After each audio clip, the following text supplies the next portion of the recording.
Alright, finally, Robert Kyagulanyi Ssentamu Bobi Wine ayogedde Kyazaako oluvannyuma lwa Simon Byabakama okulangirira Museveni gwagamba nti yamubba akalulu ate nga ne bannayuganda bayina obukakafu. We yabadde ku interview mu n'omukutu gwa BBC. Yabadde ku mukutu gwa BBC mu interview mu. Kyagulanyi Ssentamu Robert Bobi Wine yayogedde his next move. Eno video ngenda kusaba gwagiraba ogiwa obudde kubanga kagenda bakawanvumu naye nga tonnatandika kugiraba ngenda kusaba onnyamba okola ebintu bisatu. Ekisooka ogenda kunnyamba osubscribing gw'atannaba subscribinga, ogenda kunnyamba otapping notification bell gw'amaze subscribinga n'otatapping notification bell ngenda kusaba otapping akadaako. Chikuyambako nti whenever we upload a new video oba whenever we come live obeera notified ofuna ka notification otegeezebwa nti simpazze. Nagambe ogenda kawo obudde kano kagenda kwetaagamu abo abagumiikiriza abafumiitiriza ate abali ready okuwulira. Simon Byabakama akulembera akakiiko k'ebyokulonda yavaayo n'alangirira Museveni nti yawangudde akalulu ke twalonda ennaku z'omwezi nga 15 with 71%. Ekintu abantu bonna kye batakkiriziganya nakyo according ku bantu abali ku ground. Katokato genkuwaga ku ground togenda gasanga walala wonna. Now okuva we balangirira Museveni, Robert Kyagulanyi Ssentamu Bobi Wine tannalabikako maaso, tewali yamulabe maaso ku maaso mu Uganda. Abasinga tukoma mulaba ku mikutu gimugatta abantu oba ku mainstream media. Kigambibwa mbu olwamala okulonda yabula ng'emu ku mbeera ey'okweteekateeka okwewala oba oliawo abandiyagadde omutuusaako obulumbaganyinga bw'ayogera. Aduumira amagye gwe tuwandiise CDF Chief of Defence Forces Muhoozi Kainerugaba yavuddeyo n'agamba nti amuwadde essaawa 48 nga yeewaddeyo mikono gya poliisi. Watakikola bagenda mutwalanga mu yeekera. Ku ssaawa 48 tubuzaako essaawa ntono nnyo ziggweyo ekitegeeza officially bamudeclaring nga omuyeekera. Kati kano ogenda kawuliriza. Now olunaku lw'ejjo yakoze interview n'omukutu gwa BBC. Nkimanya abasinga no interview temwagirabye era abasinga muyinza obutagiraba. Kati nzizo okumenyeramenyera ensisinkana ya Bobi Wine n'omukutu gwa BBC. BBC, it is one of the biggest media platform oba media houses mu nsi yonna nti wobala emikutu esatu egisinga mu nsi ojja kwesanga either BBC eri mu kisooka oba kyakubiri, CNN eri mu kisooka oba kyakubiri. Now yabadde ku BBC. Interview eno gye yakoze Kyagulanyi Ssentamu Robert Bobi Wine mwe yayogeredde kiki Kyazaako. Kati njagala otambuze video. Omukutu gwa BBC gugamba Bobi Wine tells the BBC from hiding he will not contest Uganda's election results in court. Nagambye buli omu ekibuuzo kye yeebuuza nti Bobi Wine yazaako ki. Now there are three things. Kubina ebisatu wenaamalira interview eno ogenda kumanya kiki Bobi Wine kyazaako. Kyovala nagambye kano kawanvumu naye ngenda kusaba onnyamba okawa obudde. Nkiddamu kano kawanvumu naye ngenda kusaba onnyambe okampeere obudde kubanga ogenda kwetaaga okawa obudde. Ogenda kwetaaga okawa obudde.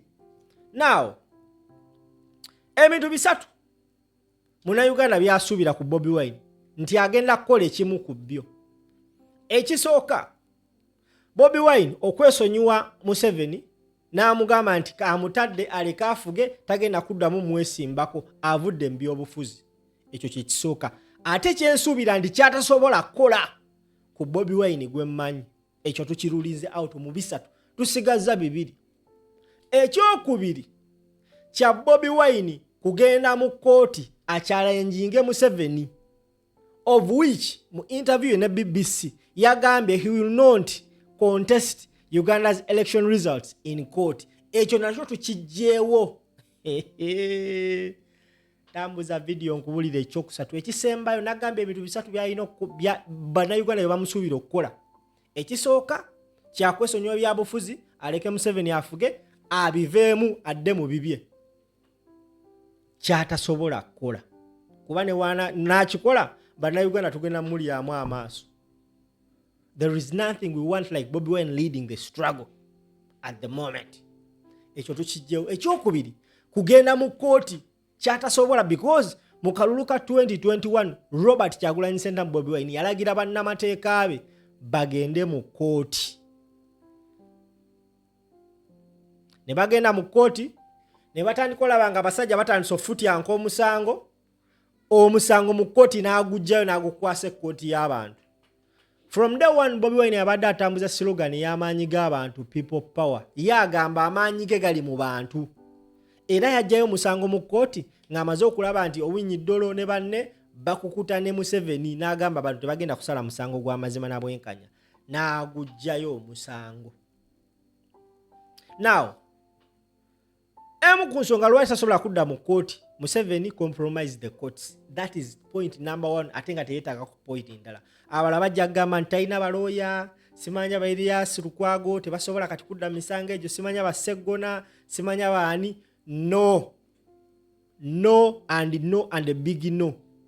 Tasobola kudda mu kkooti lwa nsonga akimanyi ani alonda Chief Justice. Mwena mumumanyi abasajja bakola ssemateeka ne bawa Museveni obuyinza olonda buli muntu wankizo mu ggwanga. Gwe tosobola kera kumacha n'okuba bosi we yakuwa omulimu omuyini mu mutwe tosobola. Na Owinyi Dollo musasira yemu kusonga lwaki ndowooza Owinyi Dollo yagambye kandekulire because yakitegedde gyalaga agenda kuddamu akunamu ogwokubiri. Luli baamukunamya, Owinyi Dollo baamukunamya naggwayo. Now ekisembayo mwena bweda kyemulindiridde okuwulira lwaki Bobi Wine abantu kye balinze okukola is to go against Museveni. Lutalo na Museveni. Olutalo ne Museveni kyekintu kati right now kyali mu kukola. Abantu abaliwo mu myaka gy'Obote batutegeeza bakadde batugamba Obote yalinga teebaka we yamanya nti Museveni tamanyi waali. Ensonga Bobi Wine zalimu right now tezaawukana na Museveni bwe yali. Obote ne bane bamala okubba akalulu, Museveni ayingira ensiku. Kyatandika okubisa Obote omutima nga buli kiro teyeebaka ne waagumuka aloota Museveni. Kati essaawa zino gwe baalootanga kati yaloota omuntu omu. Byabadde bigambo bya mukadde wange. Now, ku mukutu gwa BBC yakoze interview eno gye njagala okuyitiramu. Ogiwulire, ogitegeere, ogiteeke mu mutwe. Yagambye tagenda kugenda mu kkooti ku challenginga results zino. Era yakyaziddwa omukyala amanyikibwa nga Catherine Byaruhanga ne Wycliffe Muyiya ku mukutu gwa BBC. Now, yagenze maaso n'agamba nti Uganda's opposition leader Bobi Wine has told BBC he will not contest the results of Thursday's election in court, citing a lack of confidence in the judiciary, and has instead urged his supporters to take to the streets to peacefully protest.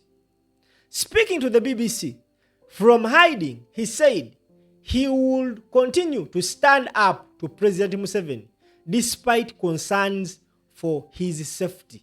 Kati wano BBC gamba yakkiriza n'agamba nti agenda sigala nga alwanisa Museveni newankubadde nga wanaabo wayinza obaawo bulumbaganyi ku bulamu bwe. Yagambye agenda kufaafagana ne Museveni okufa n'obutanyagwa. Wano kafirimu kavudde ku nyanjula.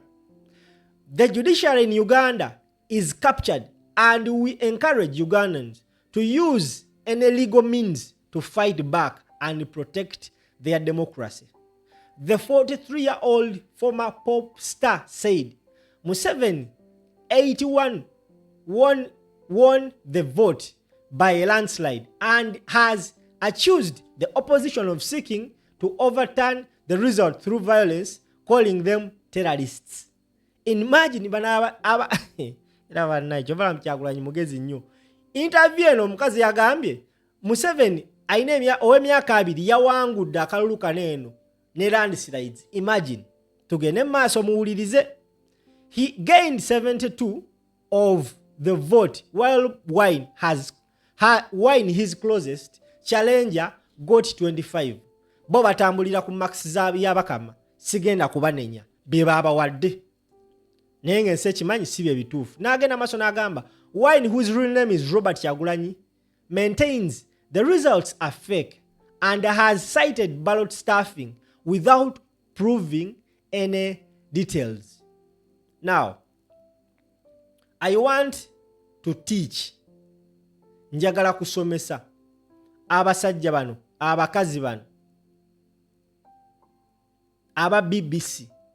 Kuba agambye mu post gy'agambye nti Wine, whose real name is Robert Kyagulanyi, maintains the results are fake and has cited ballot stuffing.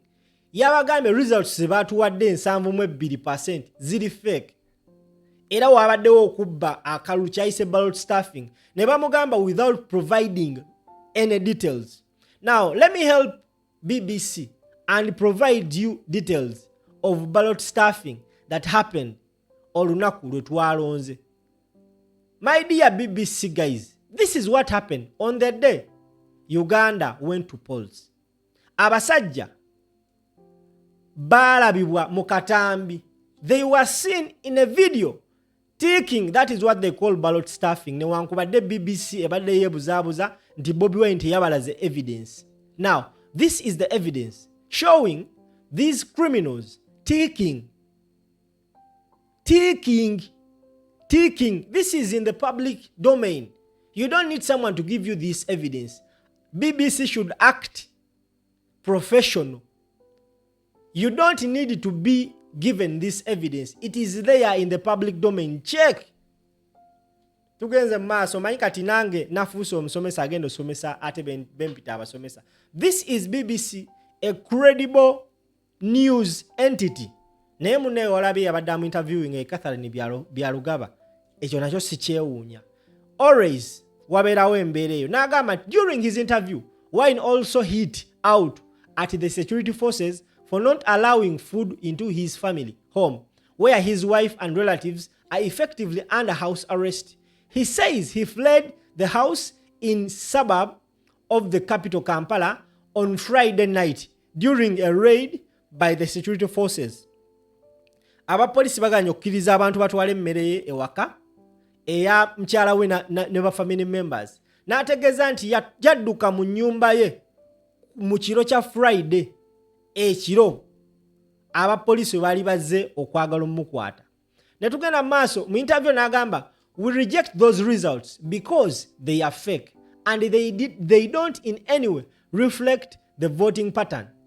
They are completely different from the results in the electoral on the polling stations and on the declaration forms.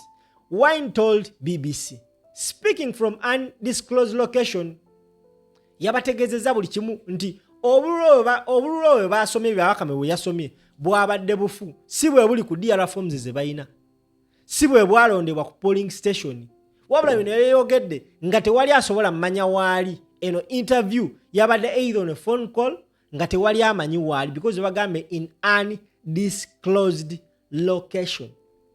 The authorities have not responded to his allegations, but the Uganda Human Rights Commission said technical and procedural challenges observed on polling day did not undermine the overall fairness of the vote. Now, this is the Human Rights Commission. Bagamba nti just technical obuuma buno ye yali challenge yokka naye mbw abantu balonda bulungi era n'obululu bwabaliwa bulungi era babwanansinga bulungi. This is Uganda Human Rights ekulerwa omukyala wa Ngadia. In their report, the African Union election observers said they saw no evidence of ballot stuffing but condemned days condemned days-long internet shutdown, which only returned hours after President Museveni was declared the winner on Saturday. Now, embuzi oba embata ezaleetebwa okubeera nga ba-observinga akalulu kaneeno abamanyikibwa nga aba African Union election observers abakulemberwa yaliko president wa Nigeria bategeezezza ensi. Imagine they came out and told the world nti there was no evidence of ballot stuffing. Can you imagine? Abasajja bagambe tewabaddewo bukakafu bwa ballot stuffing. Naye nga these videos are circulating on social media when people were pre-ticking ballots in broad daylight and someone had to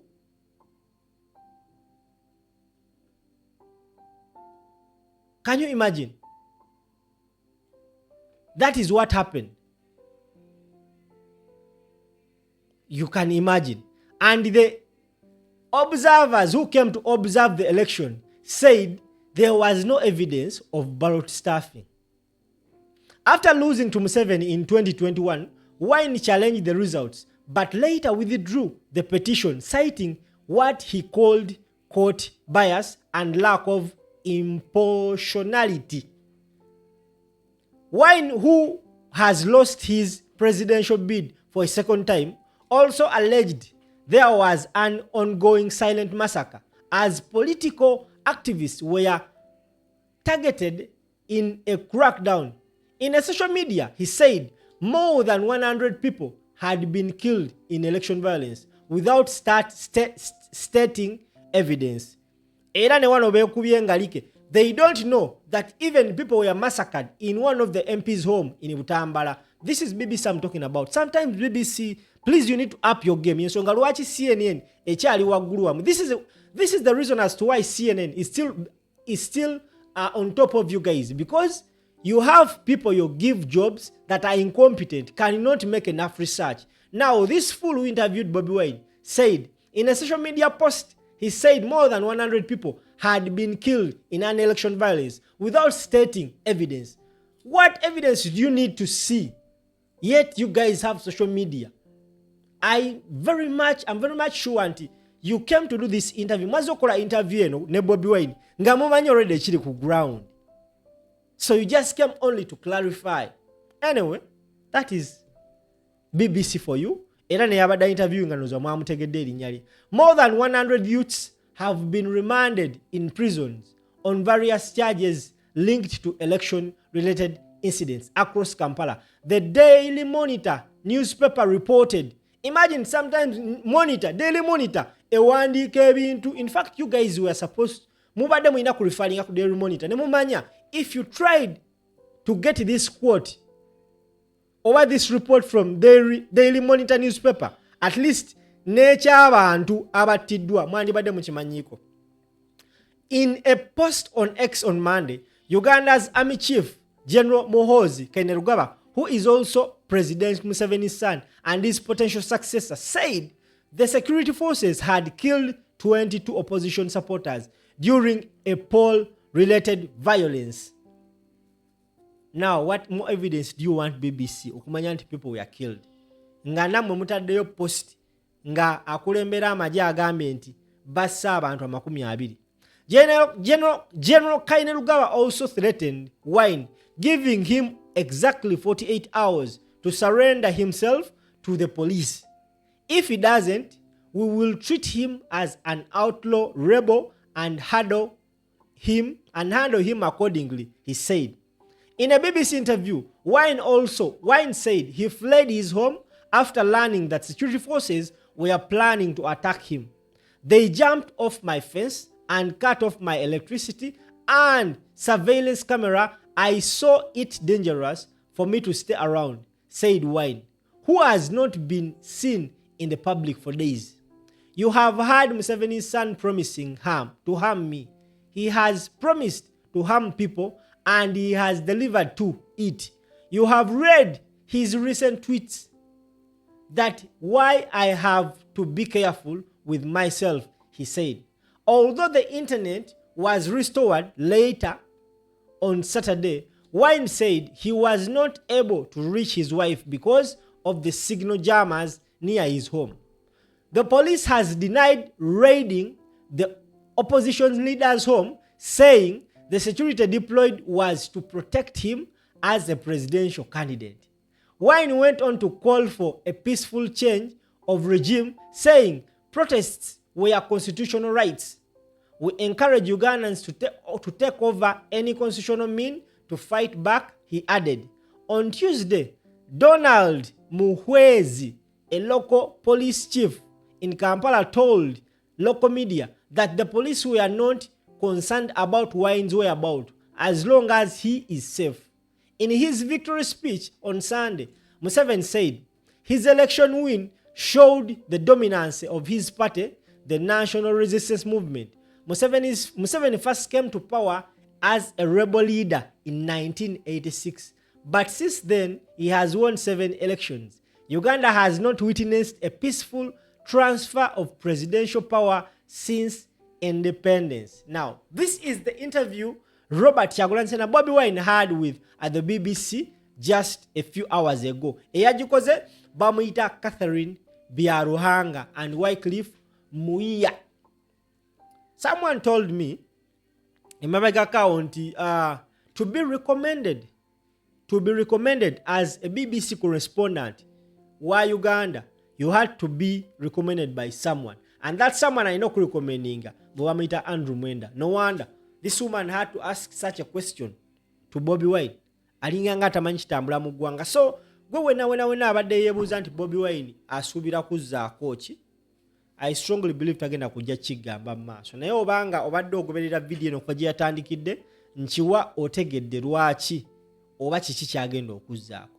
First and foremost, is not ready to surrender to Museveni. Ekyokubiri, is not ready to go to court. Ekitegeeza ali ready okulwanagana ne Museveni mu mbeera yonna. We are likely to take some time nga tetulaba ku Bobi Wine. According to byendaba, we are likely to. Naye abudde n'ategeeza eggwanga nti tugenda mujjako oba mu wiiki oba mu mwezi, naye tagenda kupowa mulimu gwe yatandika. Ekibiina kya National Unity Platform kiri mu lutuula okuteesa ku kiki kye bazzaako, kubanga ababaka bangi aba NUP ababbiddwa, abaagaaniddwa olulangirwa newankubadde nga balina DR reforms eziraga nti bawangudde, era balina entula ze bali mutuulamu okukola a final decision whether ogenda mu kooti. Naye gwe ssebo oba nnyaba ndaba, it will not make sense ababaka ogenda mu kooti ng'omukulembeze tagenze mu kooti. Era bannayuganda, omanyi NUP y'amaanyi g'abantu, buli omu yatandise ow'endowooza ye. Waliwo abagamba nti mwenna if possible mubiveeko ebyaba MP, because wekikeera kumakya ne bagamba nti ba MP ba NUP 50 beesambye oyingira parliament. That is one of the starting point eya protest. 50 MPs nga baganya ogenda mu parliament olw'okubanga nti bawabaddewo irregularities nyingi nnyo mu kalulu kaneeno akeetaaga okuddamu otunuulibwamu ennyo. So many thoughts are saying it doesn't make sense mugenda mu kooti, era ababaka bangi bagamba nze ebyekooti sibiddamu, katulinde ekibiina kye kigamba kye tugenda okugenda nakyo. Ladies and gentlemen, thank you so much for watching. Nyongera okutegeeza nti oli ku Verse Strange 256 Empire Online TV. Naye bazamu abasalaasalamu obuntu buno ne mubuteeka ku mikutu egy'enjawulo, mukola omulimu gw'amaanyi otambuza information. Nyongera okujjukiza abannaffe aba Jolo Quality Properties bakakensa mu by'amataka. Oyagala ettaka at 1.5 million osobola okuba ng'ofuna ettaka. Simply call that number eryawo wansi, omukyalo oyo agenda gikwata ajja kunnyonnyola what you need okubanga ofuna ettaka mu bajjolo. Mubeere bulungi, muweraba.